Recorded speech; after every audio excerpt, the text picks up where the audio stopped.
Nadin, Chief Executive Officer, Psychiatric Rehabilitation Australia.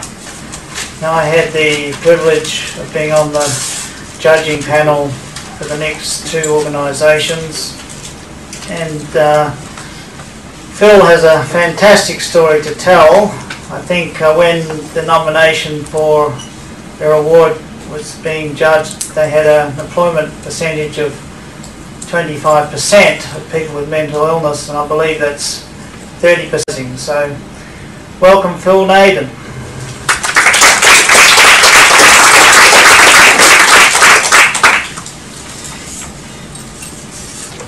Thank you, Peter. I'm going to put this back up here again, Peter, so be warned. It's lovely to be able to talk to you this afternoon about this important topic, and I congratulate you all for your commitment to this. In PRA, our attitude is that there's really no valid reason why anyone with a disability in Australia today who wants a job can't have one. The jobs are there. The economists will tell you that the economy is running as close to full employment as it's healthy to do. The only thing missing is the will. That's been our attitude in PRA, and the only thing missing really is the will, the commitment. Now is the easy bit. Graham referred earlier to attitude. There was a campaign in the mental health sector many years ago, and it was called "The Issue is Attitude." And unfortunately, nothing's really changed. It's about getting through people's attitudes to the sorts of things that we all need to achieve. That's going to get the sort of outcomes that are fully deserved all around. Look, all I wanted to do this afternoon was just really have a discussion with you done in our business. I'll tell you a little bit about PRA, why we do it. I think, as I say, it's all about that commitment. So talking about the why, to me, is the most important part. But we'll look at some of the mechanics as well, simple as they may be. PRA itself is a Sydney-based psychiatric disability service provider. We've been going for 55 years, and we have about 3,000 people with mental illness as clients throughout New South Wales and southern Queensland. We have about 250 staff. And maybe 10 years ago, we just decided it was time to start employing people with mental illness on strength, and that was back when the organisation's size was about, we probably had about 35 staff when we decided to embark on this, what's turned into a bit of a journey, I have to say. We simply decided to reserve the receptionist position in our management unit for a person with a mental illness, and it's grown from there. And actually, I'm just sitting here listening to other presentations, and I was reflecting on this number of between 25 and 30% of staff that now have in our organisation that have a lived experience of mental illness. To set any target, we don't have a target. This is simply something that we started to do, and we'd actually been doing it for a long time before it ever even really occurred to us to count the number. I think we were casting around one year for some figures to put in our annual report, and so we started trawling through personnel records and found that well over 20%, well over 1 in 5 of the people working with us, have a lived experience of mental illness. We thought, that's pretty impressive. So we're really achieving something here, and we hadn't noticed it. And surprisingly, the organisation was going from strength to strength. We hadn't been brought to our knees because 1 in 5% of staff have a lived experience of mental illness, and we never will be. In fact, we've improved, and one of the things I particularly want to show you at the end is a couple of indicators that I'm taking to this. So the other thing to note is that we have people with a lived experience within the organisation at all levels of the organisation, and that probably reflects the experience of other presenters as well. So the most senior person I would put in that category is one of our divisional managers, Janet Ma, who's an Order of Australia recipient for her advocacy in the mental health field. I know a lot of you would know Janet, and organisation. So to me, as I say, the most important part of this discussion is why we decided to adopt this approach of bringing in more people with a lived experience into a psychiatric disability service provider. You know, when you think about it and when you talk about it, it sort of sounds obvious, doesn't it? But we're still the exception. Within the sector, we're very much the exception. And even sometimes, I mean, other CEOs of collegiate organisations will say to me, I think this is really, it's really great what PRA is doing. You employ these people with a psychiatric disability. And I say, yeah, well, go on, what comes next? So we've got a long way to go. I'm not patting ourselves on the back, but because frankly what we did appeared to me to be a very obvious thing to do. And I don't know why it isn't so obvious to others in the sector when growing the things that in advocating for this approach that we could do. What I would love to see is that when government funds disability organisations to provide disability services, government mandates that a percentage of employees have a disability. Government can't do that, of course, because of their own appalling record, and that's simply going to put the spotlight back on government. But I think that to me is a very tangible thing that we could work towards. Okay. Two main reasons thinks that this is an important approach to employ more people with a mental illness in our organisation. And the first one is about culture change. And I don't actually like using the term culture change because it sounds like a bit of management speak. And it's the organisation's culture has changed, but it's probably even deeper than that. But forget about the culture thing. To me, if you think in terms of the life of an organisation, I see what we've done over the last decade or so as a life-changing experience. It's that deep. The organisation has changed enormously. The sorts of services that PRA provides are very much aimed at supporting people with psychiatric disability and mental illness to live independently in the community, and we adopt a approach. And for those of you, I'm not going to turn this into a lecture, but for those of you who aren't familiar with what a psychosocial approach might entail, it's very much about focusing on the person as a whole, not looking at the person's illness, not looking at only professional interventions, but the person as a whole. That includes, accommodation, physical health, relationships, sexual expression, a whole range of things. We also need to involve themselves in the activities that they get involved in within the organisation, and we respect the person for their individual qualities and their own hopes and their own strengths. And it's very much a strengths-based approach. So once again, it's not about the illness, it's about looking at what people can do. And everybody can do something, and the more you build on those strengths, the more people can do. Everybody has hopes. There's a saying, never take away a person's hope. It may be all they have. So if that's all they have, well, there's something to start with, and everybody has a hope. And the other thing that we try to do, and that's built into that psychosocial approach, is that we help to demystify the path to recovery.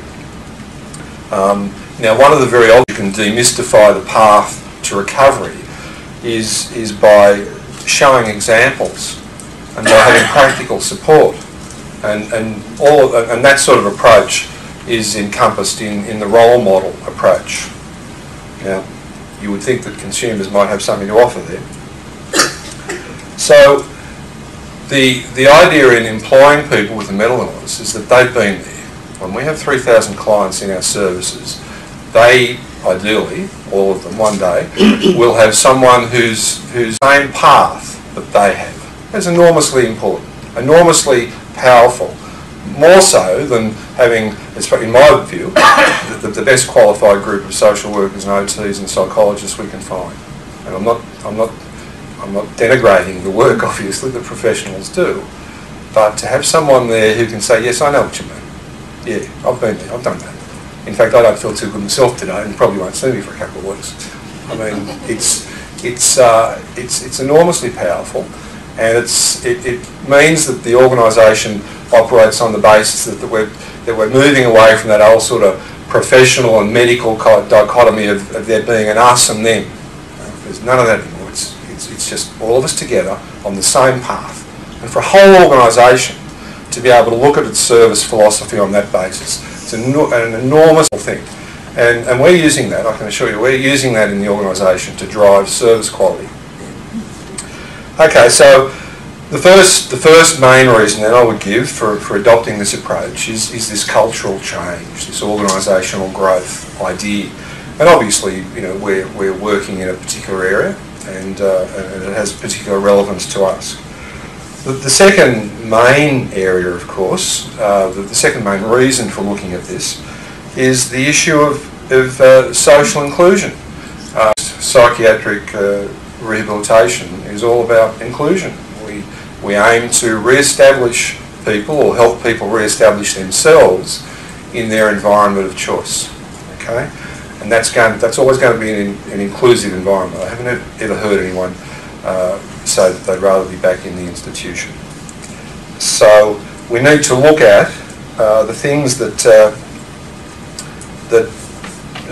contribute to inclusive outcomes.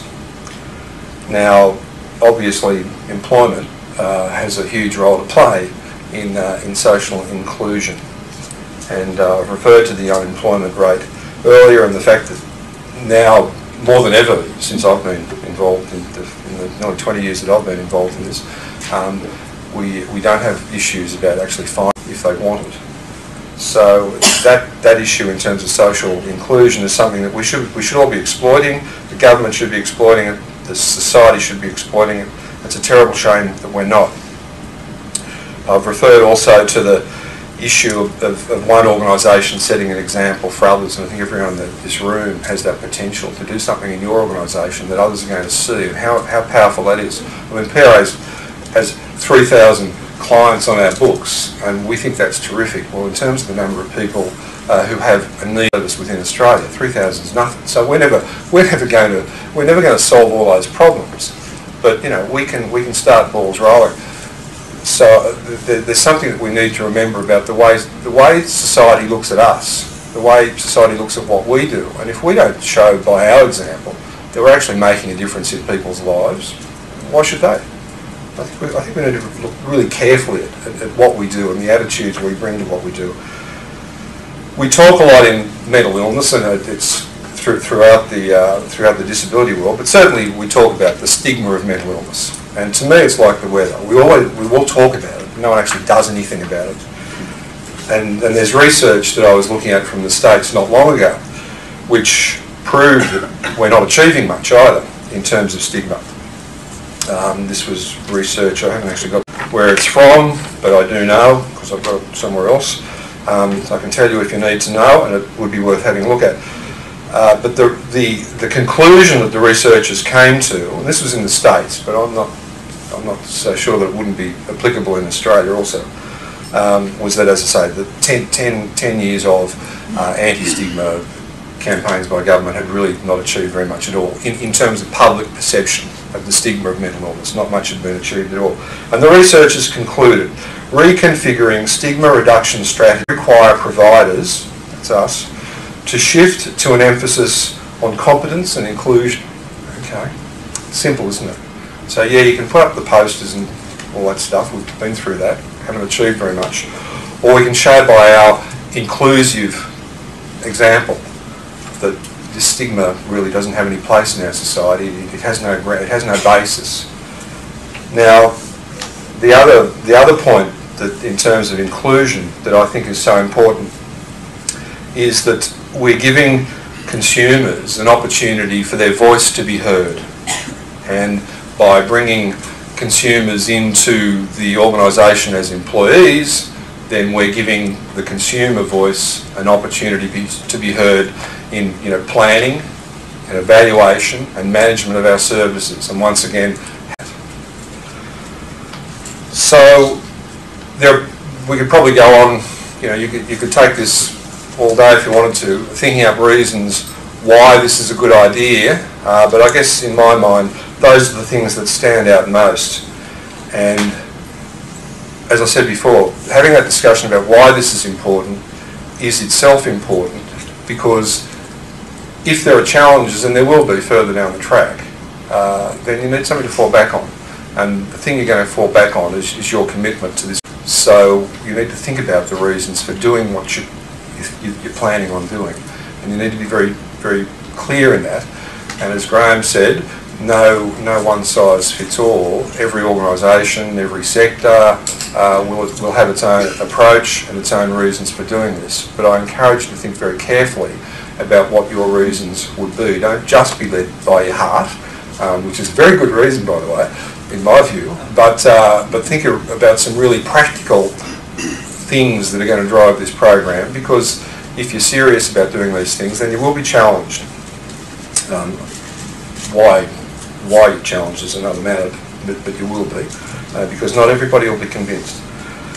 The easy part to me is how PRA has done this, how we've started with one person with a psychiatric disability, 35, and ended up with about 80 and a staff of 250. We obviously have opportunities. I referred to service providers standing beside clients of our services, assisting them on the path to recovery. So we obviously have opportunities in terms of peer support, but unfortunately not very many of them. So when I talk about consumers being employed in PRA, as I said earlier, they're being employed at all levels of the organisation, and all different sorts of services being employed as peer support workers. In fact, we've got a half a dozen peer support workers. We don't have any money from government for peer support, and we would like to think that situation will change in the future. Somebody needs to, and we're trying, somebody needs to convince government that peer support is actually an important program in psychiatric disability. But without funding for peer support workers, we don't have many of them. So the majority of our consumer workers, with employees within the organisation, are just in jobs. Now, how did they get there? Well, two things happened. Firstly, as I said, we started this with a staff of 35, and we've now got 250. So obviously the organisation's gone through something of a growth spurt in the last 6 to 8 years, and a lot of that came from the COAG money. So the Howard government, and in New South Wales the Yemma government, put a lot of money into mental health programs in the early to mid 2000s, and some of that came our way. So we ensured that some of those additional positions we were able to create were obviously held open to people with a lived experience. Now, what we would simply do is decide, in some cases, that affirmative action approach. So if a person with a lived experience applied for a position, and they were considered suitable for the position, then they'd be appointed ahead of another applicant. So we just adopted that approach very simply. Now, what we're doing now that there are no new positions being created because the new funding's dried up at the moment, is we are looking at filling vacancies as they arise using the same approach. But we're going a little bit further. We're also attempting to create some consumer-only positions. So, for example, if we had a situation where there was a support team with 3 or 4 mental health workers in that team, somebody leaves for whatever reason, and we have the organisation which is around about the disability industry benchmark, which is around average, which is about a 30% turnover every year, which is surprisingly high, but and we're a little bit less than that. So you get a lot of vacancies.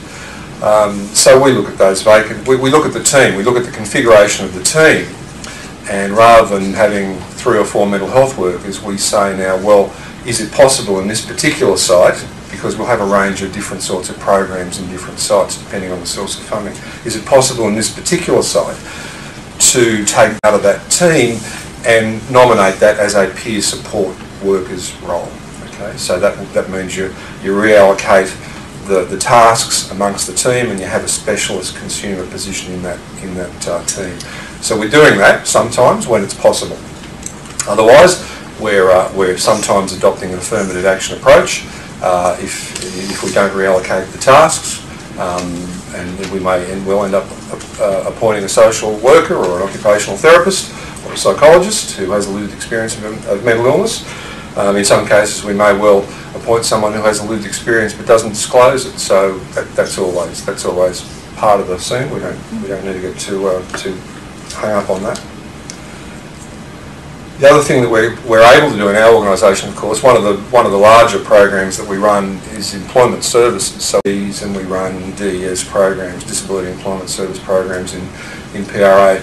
So a possible outcome for someone in those programs is always employment within PRA. So that's great to have that opportunity there, and we make sure that people know about that.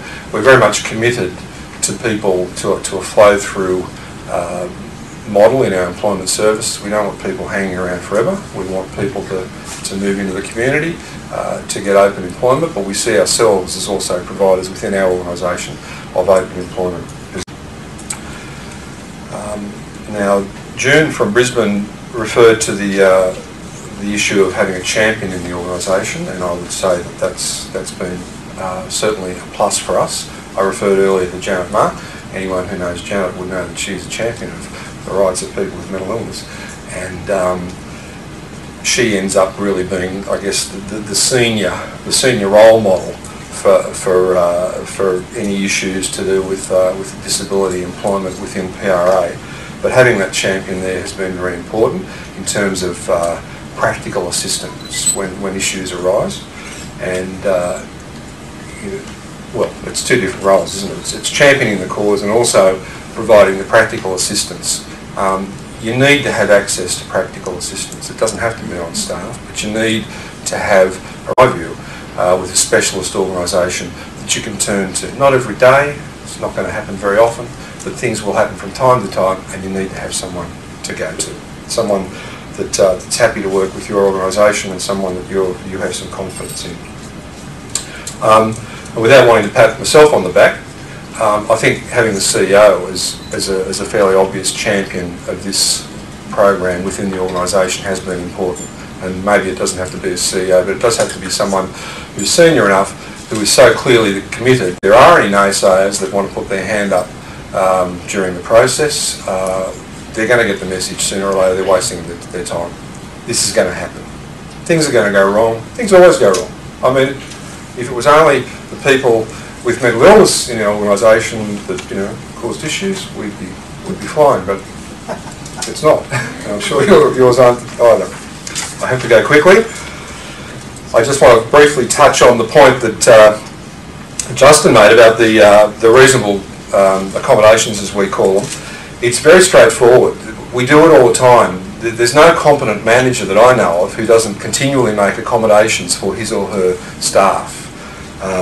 And there is a piece of research that I wanted to refer to by Laura Mancuso, who's from the Cornell University, Psychiatric Disability Employment for 20 years. Her conclusion: many of the environmental modifications needed to make the workplace more hospitable to employees with psychiatric disabilities, upon reflection, are simply good management practices. Many of the environmental modifications needed to make the workplace more hospitable to employees with psychiatric disabilities, upon reflection, are simply good management practices. I thoroughly concur. I can't think of any issue a reasonably competent group of managers couldn't sit down, if they've got the commitment, and say, how are we going to sort this out? And they do. Okay. One more point I want to make about the how.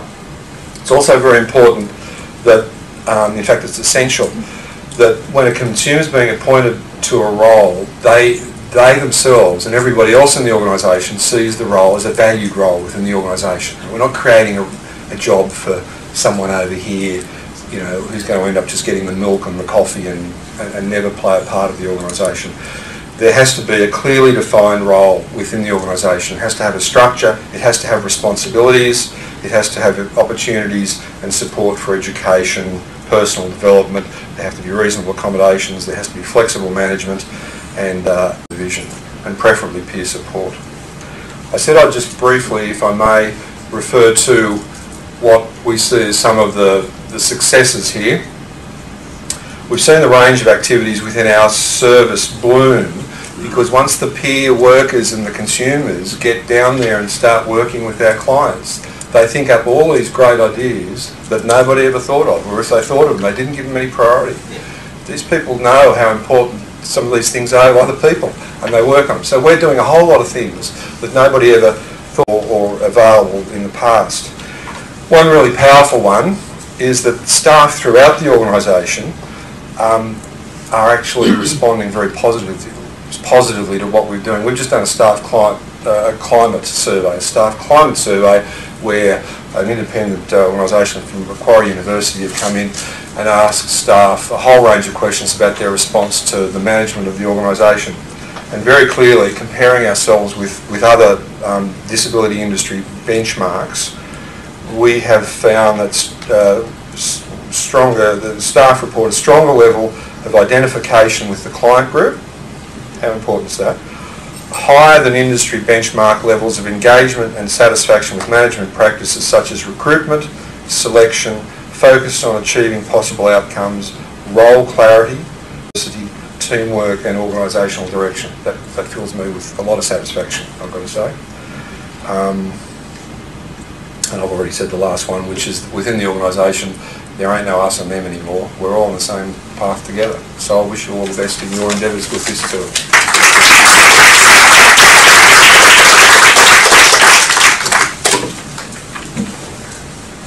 Well, what a powerful story that is. I agree with some of the things he says, particularly the one about it's attached to taxpayers' dollars to providing services to disability organisations and government. I think that would be a good thing. The only thing I didn't agree with him on was the importance of coffee and milk. My partner and I run a mobile coffee business, and I'm sure when you go to those events, it's the most important thing on their minds. But anyway, next speaker and last